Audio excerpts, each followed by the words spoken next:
Hello again and welcome back to English Today.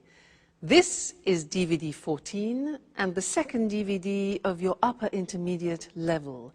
And in this DVD, we'll begin with another 2 episodes of our story, That's Life, and then our special TV programs.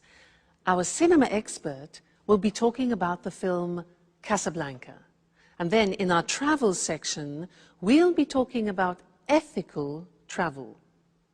Then, in the grammar section, we'll learn more about phrasal verbs, those difficult verbs followed by prepositions. We'll also study the second conditional, and we'll look at some useful language for socializing, okay? So have fun.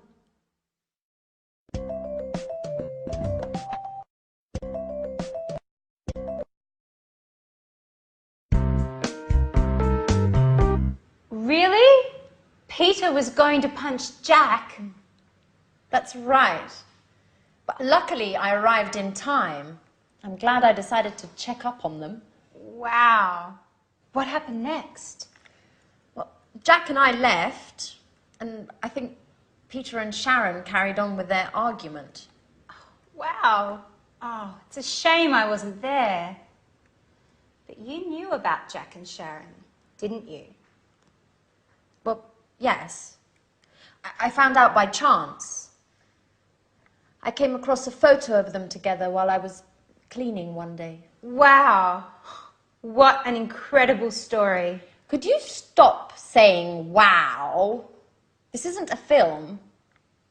If it were a film, there would be a happy ending. Well, to tell you the truth, I think this is more exciting than The Bold and the Beautiful. What's going to happen now? I have no idea. If Sharon doesn't go to Japan, I think she and Jack will probably get back together. And how are you getting on? If I were you, I would forget Jack. Oh, don't worry about me. I'll get over him. Good girl. If I were you, I would look after myself.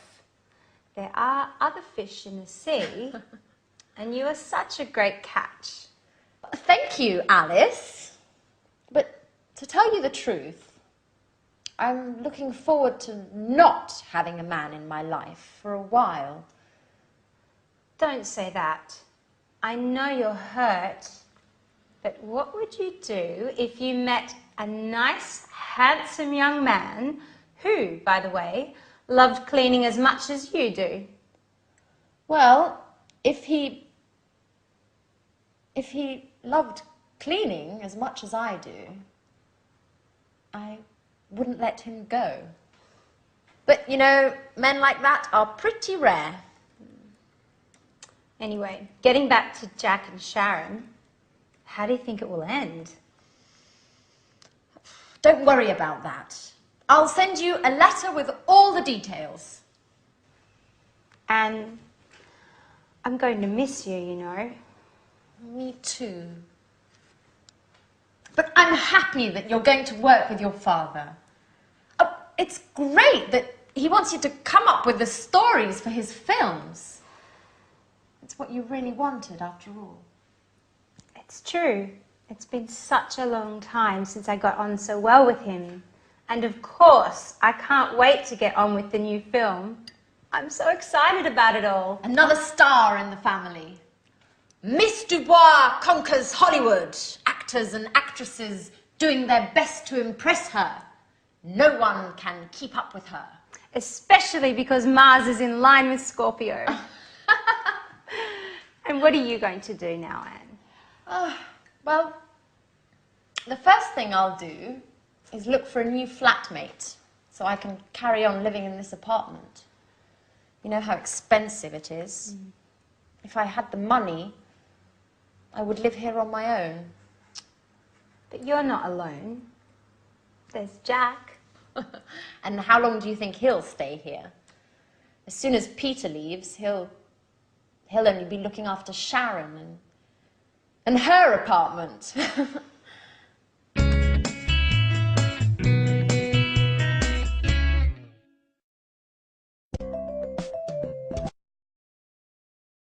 Hello again and welcome back for another lesson in your live TV program of English language.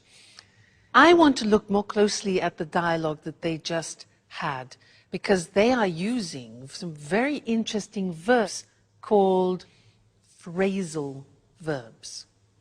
Now, a phrasal verb, let me give you an example. I'm glad I decided to check up on them. Now, this is a verb with some prepositions. What happens is the verb itself changes its meaning, and it's actually sometimes very difficult to guess what it means. So, when a verb has a preposition, or even two prepositions after it, and it changes its meaning, its original meaning, we call it in English a phrasal verb. So what I want to do with you now is to use the board and also the examples that there were in the dialogue, and we'll see that there are two groups. In fact, the screen will be divided into two groups. One will be two-word phrasal verbs, and the other is three-word phrasal verbs. Let me explain a little bit better. For example, Anne said, the example before, I'm glad I decided to check up on them. You see that? To check up on them. Check with two prepositions. Now, this verb, to check up on them, means to look at something more closely, to examine something more in depth. All right, so that is the new meaning. Anne then said, I think Peter and Sharon carried on with their argument. Now, carry usually means this, you pick something up and you carry it. If you add prepositions, so the example here is to carry on, it changes meaning, and carry on here means to continue. So, I think Peter and Sharon carried on with their argument means to continue their argument. All right? So, let's carry on. Then Anne said, I found out by chance. Found out, that becomes the meaning of discover. I discovered something. Okay, so find out. Next one. She said, I came across a photo. Now, came across. Very difficult to understand what that means. Because in this context, to come across, it means to find something or to find someone by chance. She says, I came across a photo of them together while I was cleaning one day. Okay, you see, they're not easy, quite complicated. Anne then said, I think she and Jack will get back together. So, look at that. That is a three-word phrasal verb. There are two prepositions, to get back together, and that means to become a couple again. Okay, to reconcile, get back together. Then Anne said, oh, don't worry, I'll get over him. Interesting. Impossible to guess the meaning. Get over means to forget about. I'll get over him means I'll forget him. All right? Alice says, if I were you, I would look after myself. Look at that one. Look after, again, difficult to imagine. It means to take care of. Take care of yourself. So, if I were you, I would look after myself. Good. Next one, there are two more. It's been a long time since I got on so well. Now, to get on with means to have smooth relations with a person. It means that the relationship is going well without problems. To get on with. And the last one. Anne says, I'm looking forward to not having a man in my life. Again, look at that. To look forward to. Again, very interesting. This has two prepositions, look forward to, and it means that you think of an event in the future with pleasure. I could say to you, I look forward to seeing you again in the next lesson. All right, so these are the phrasal verbs, very difficult. People hate them. And they say, well, why don't you use easier verbs in English? Well, they come from Anglo-Saxon, and because we use them very often, I'm afraid you have to get familiar with them. All right? So we'll keep practicing, and I'll see you again. I look forward to seeing you again in the next lesson. Okay? Bye.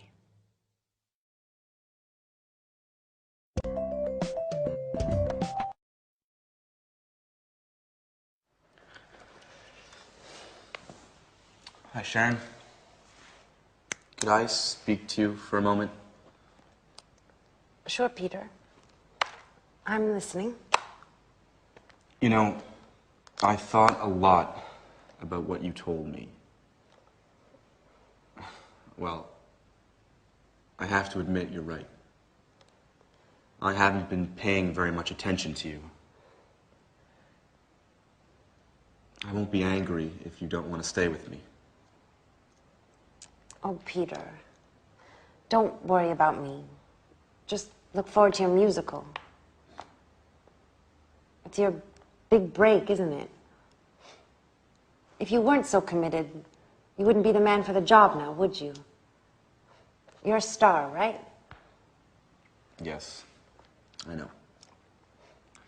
It just isn't easy imagining Japan without you.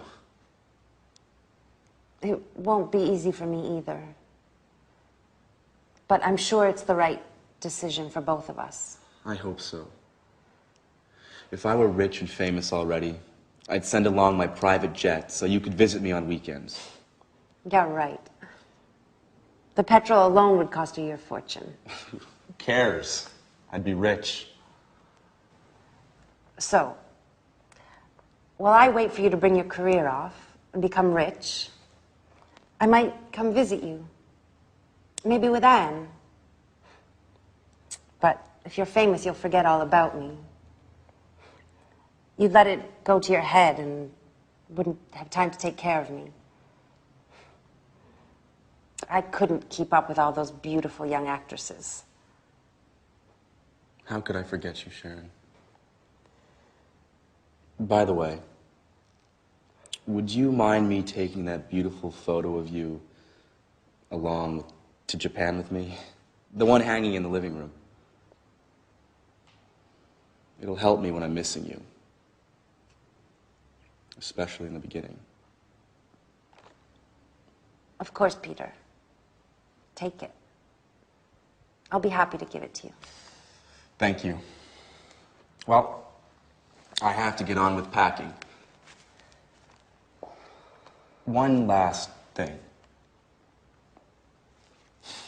If we were to meet in a few years, in two apartments close to each other, you with your new boyfriend, would you pretend not to know me like you did with Jack? Why do you ask me that? I don't know. Just curious. I guess it would be fun to meet you somewhere else and have a little secret between us two.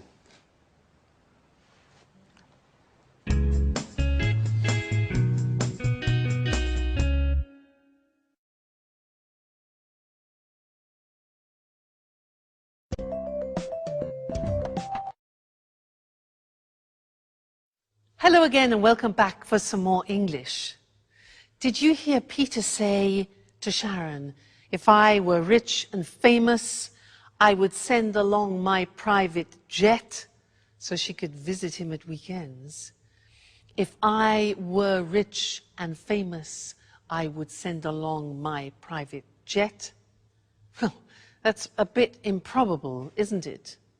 But it's useful for us because it means that we can learn another grammatical form, because he was using the second conditional. Remember in another lesson we learnt the first conditional. This one is the second conditional. So, if I were rich and famous, I'd send along. Now, this is unusual because you say to yourself, wait a minute, if I were, that's not right, because I taught you, I was, you were, he, she, it was, we were, you were, they were. How can you say if I were? Well, it's a special grammatical form. It's a subjunctive form, probably the only subjunctive form left in English. And when you say, if I were you, you're putting yourself in somebody else's shoes. Okay? He says, if I were rich and famous. He uses the verb to be, and this is where the subjunctive comes into play. All right? So, very unusual. You must have probably heard this expression, if I were you. If I were you, I would do this.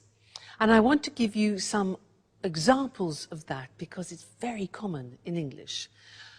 If I say to you, for example, I'm tired, you could answer, if I were you, I'd go to bed. Now, if I were you, that's the past form, followed by I would go to bed. That's the conditional form, conditional to. If I were you, I would go to bed. Another example, smoking, yeah? I say, look, I can't stop smoking. I want to stop smoking, but I can't. You could say to me, well, if I were you, I'd go to a hypnotist, for example. One possibility, why not? If I were you, I would.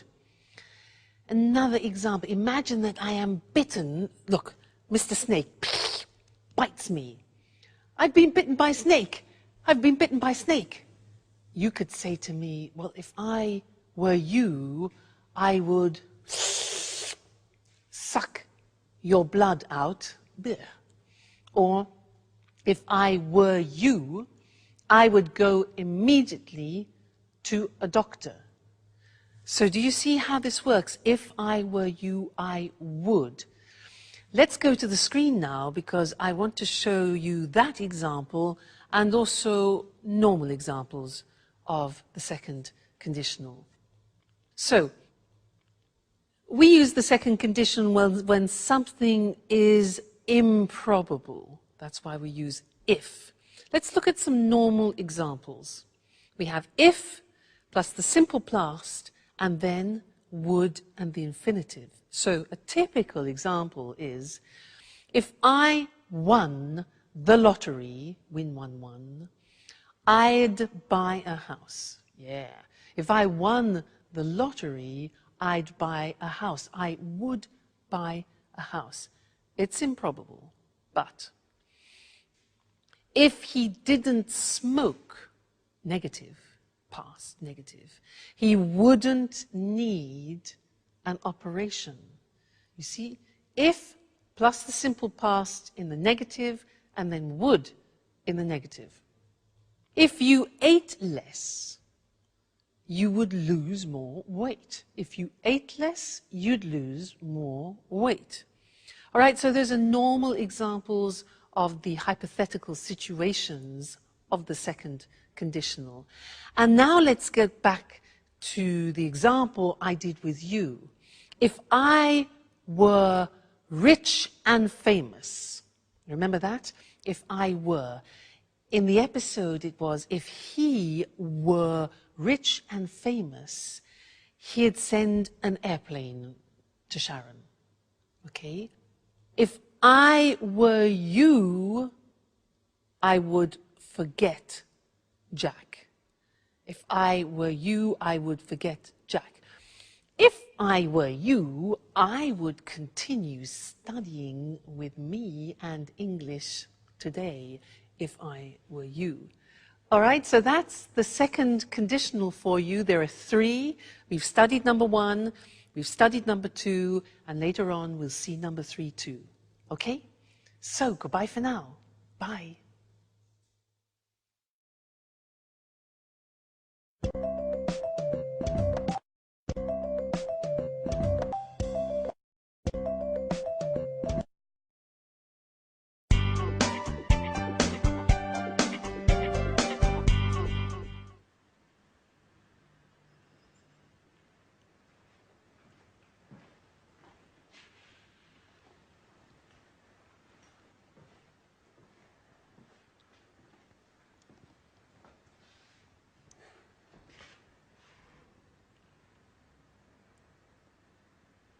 So it's just you and me, isn't it, Anne? Well, really, it's just me, all alone. Are you still angry? No, I was just joking. Of course, it'll be difficult to forget a man like you. You're just pulling my leg now, aren't you, Anne? I wanted to say, if it had been a different time in my life, or if there weren't Sharon, maybe we would, or rather, maybe we could. Too many ifs, Jack. Anyway, I'm happy for both you and Sharon. Really. You know, I adore love stories with happy endings. Hey, don't jump to conclusions. Sharon just left Peter. Okay. Let things take their natural course. You know, as Alice would say if she were here. I really miss her craziness. And her jokes.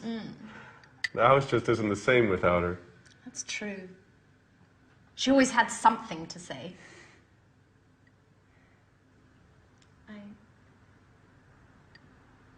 I miss so many things. Like Peter. I even miss his singing exercises. But they were awful. Our poor ears. I know, but I was used to them. By the way, how did things turn out in the end between you two? Pretty well. We had a long talk, and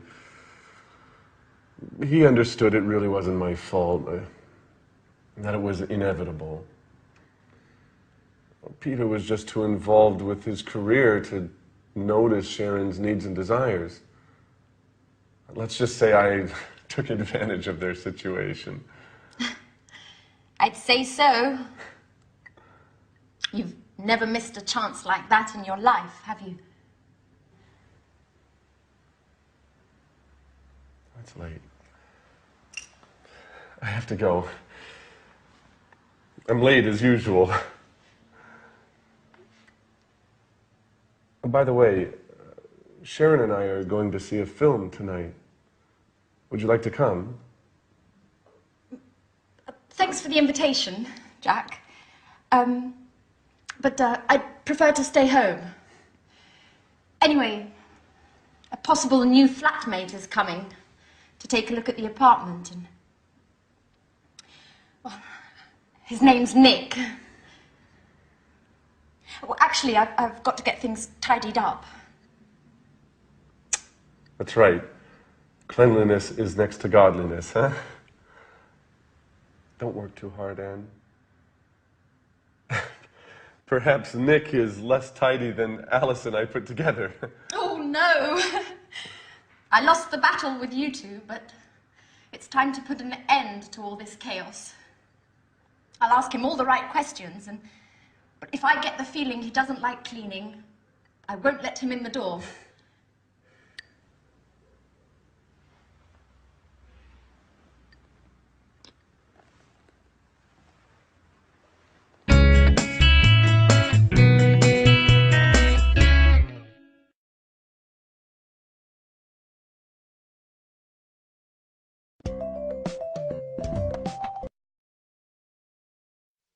Hello again, everyone. Jack exits and Nick enters. Maybe. We'll see. Now, I have a quiz for you. You've learnt a lot of language up until now, and I want to see how much you remember of what you've learnt. The quiz is this. I will say something which is wrong, and you, with all your grammar knowledge, must correct it. Let me give you an example. I say, when have you gone? Now that's wrong, because when uses the simple past. So we correct it and say, when did you go? All right, so that's the quiz. Your turn. What means this word? What means this word? Yeah, that's a question. With questions you need, auxiliaries. So, what means this word? What does this word mean? Yes. Next one. Has he any brothers? Question. Good. It's a question auxiliary. Does he have any brothers? Okay. Next one. This is more difficult. Be careful. I live here since 1977. I live here since 1977. Think of since. Yeah. Present perfect continuous. I have been living here since 1977. Great. Next one. What do you do tomorrow? What do you do tomorrow? Yeah, exactly. Do you do is the present tense. Tomorrow is the future. So, what are you doing tomorrow?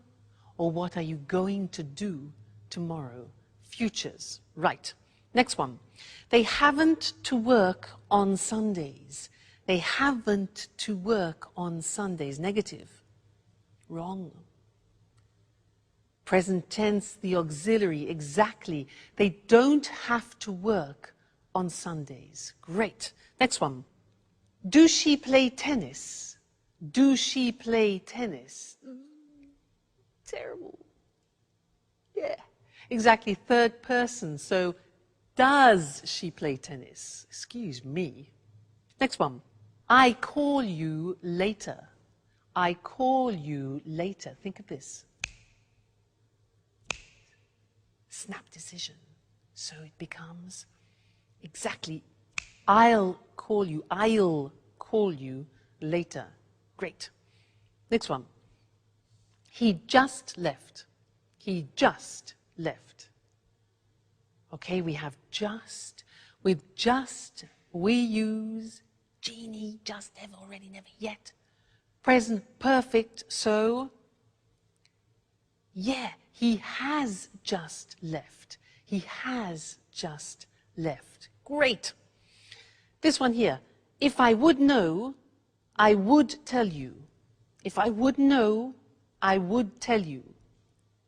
Not possible. Second conditional. If I knew, fantastic, I would tell you. And the last one. How much it cost. This is a typical mistake. How much it cost. It's a question. You need an auxiliary. So that's it. How much does it cost? Fantastic. You're great. Great students. Keep on studying like this and you'll be able to speak English like me at the end of the course. All right? Great. Well, take care. Keep studying. See you in the next lesson. Okay? Bye.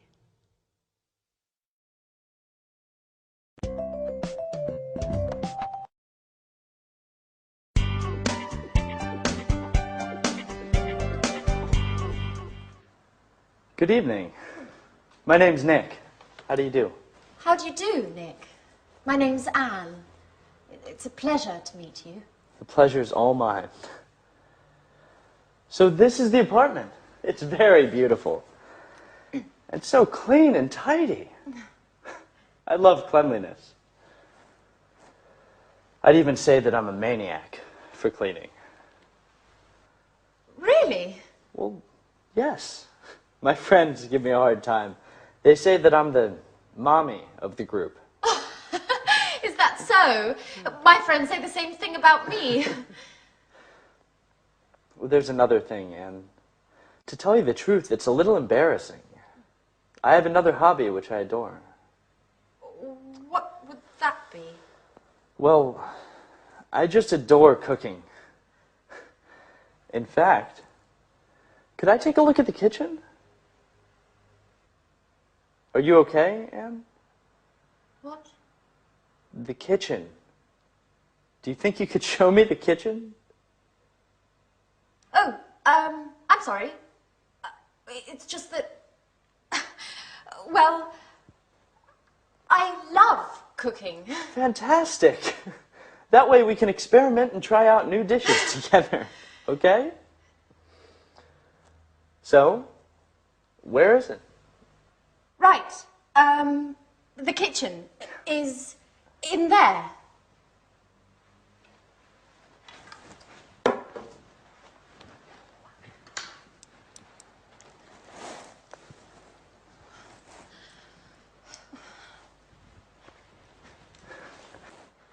Great. Roomy, well lit, and tidy, just as I like it. I've got to confess that the kitchen is key to whether I come to live here or not. Oh, well, Nick, are you pleased? I mean, with the apartment. Oh, yes. It's very lovely. I like it very much. Not only the apartment. Thank you.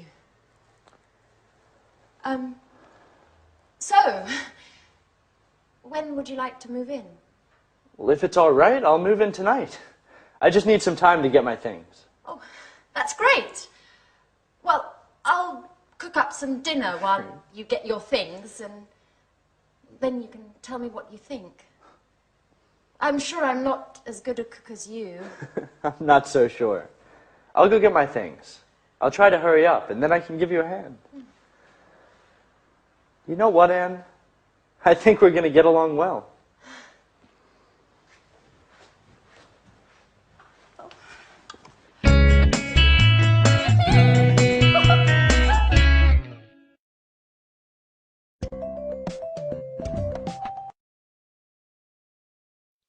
So Anne and Nick cleaned happily ever after.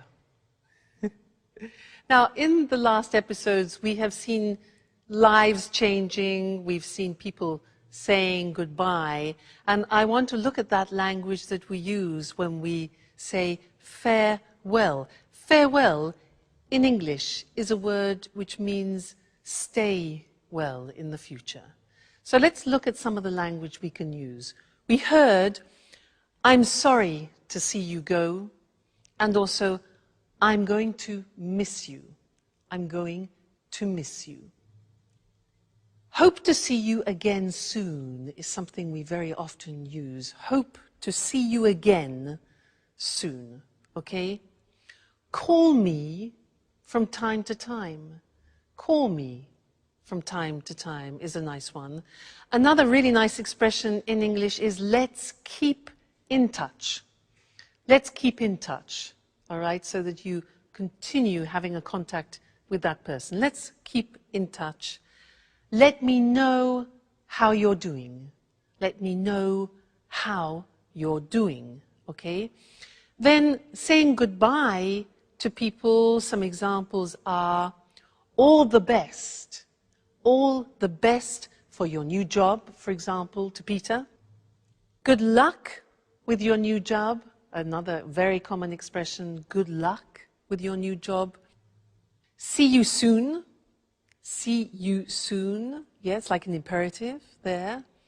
Take care. That's really very nice. It means look after yourself. Look after yourself or take care. Then safe journey. Now that's when people are leaving by car or by plane or by train. Safe journey. And you're wishing that they have no problems. Then goodbye, or more informally, bye. Cheers, which is something that we use a lot in England, and we also use it when you're drinking with someone. Cheers, also for goodbye. Cheers. And we also use the Italian form ciao. So, bye, cheers, and ciao until our next lesson, where we'll be doing some more English language. Ciao.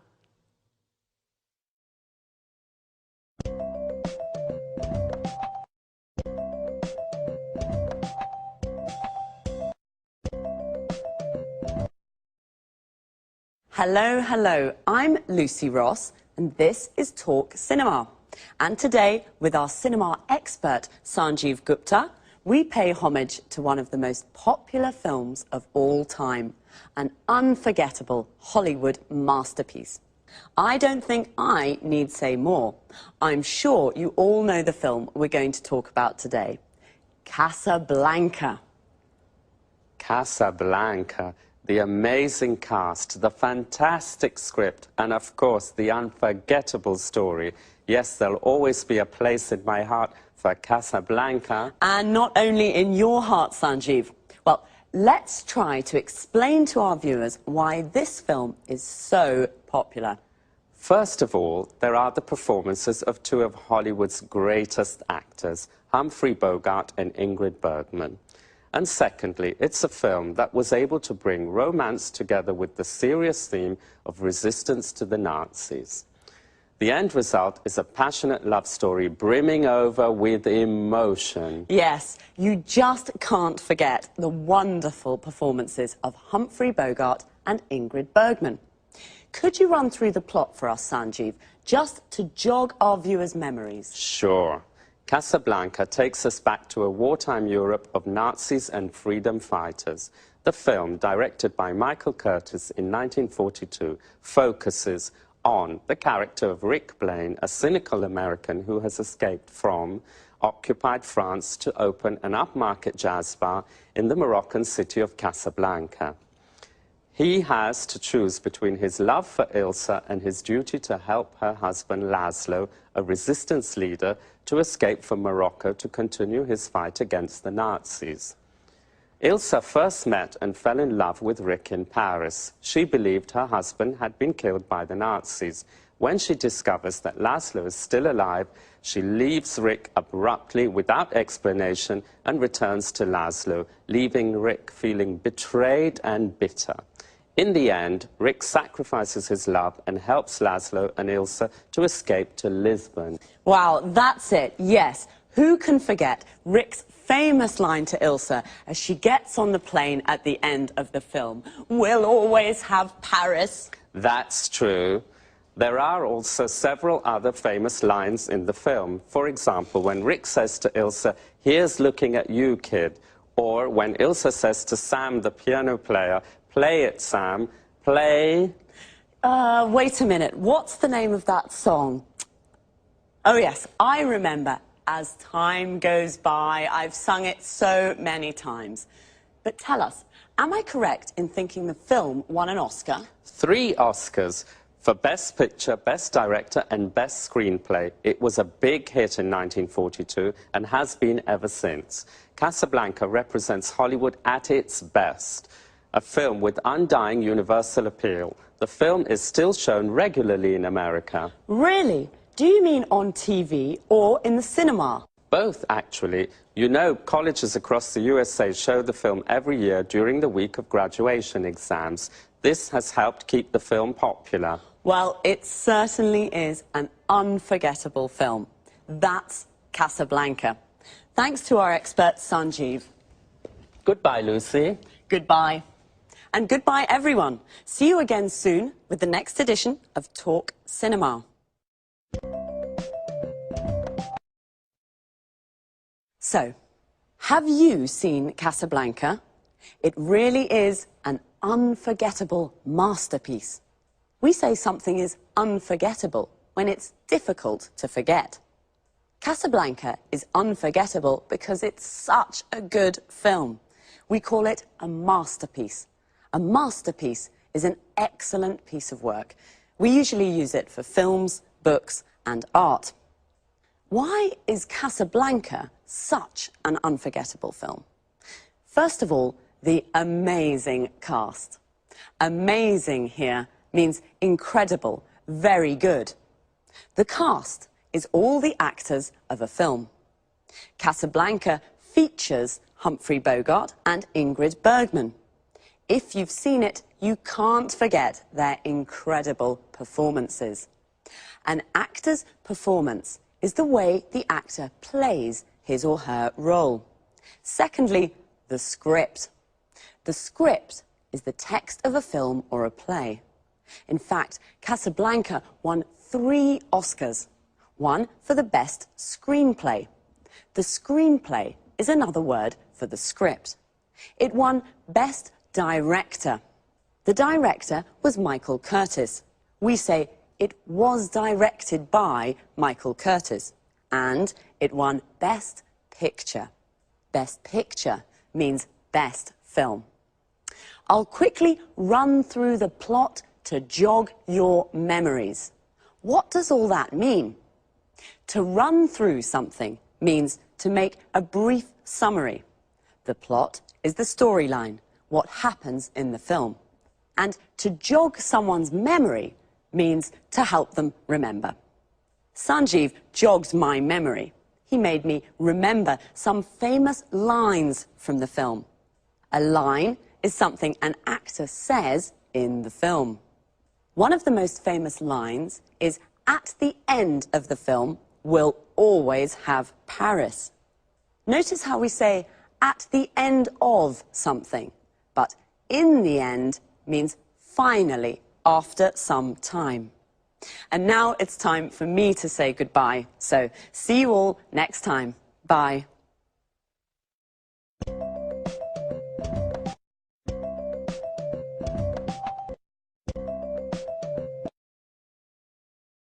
Good morning and welcome to this week's edition of the Travel Programme. In the studio with me, as always, is Christine Oteng, our travel expert. Good morning, Lucy, and hello to everyone. Are you dreaming of your next holiday? You can't wait to get away from it all. Thinking of going to an exotic, tropical destination? Well, let's have a look at some suggestions that will make your travels more rewarding and help local people too. So, over to you, Christine.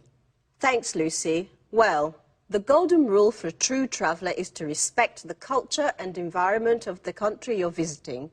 This is why I want to talk today about ethical travel. I'm not talking here about a weekend in Paris or a week on a Greek island, but more about tourism to more distant locations in poor, developing countries. Ethical travel is all about what to do when you're on holiday in one of these countries. Can you give an example? Sure. To start with, before you leave home, try to choose a travel company that gives part of its profits to a fund that supports local community projects. You know, with traditional tourism, only a very small percentage of the income generated by visitors actually goes to local people.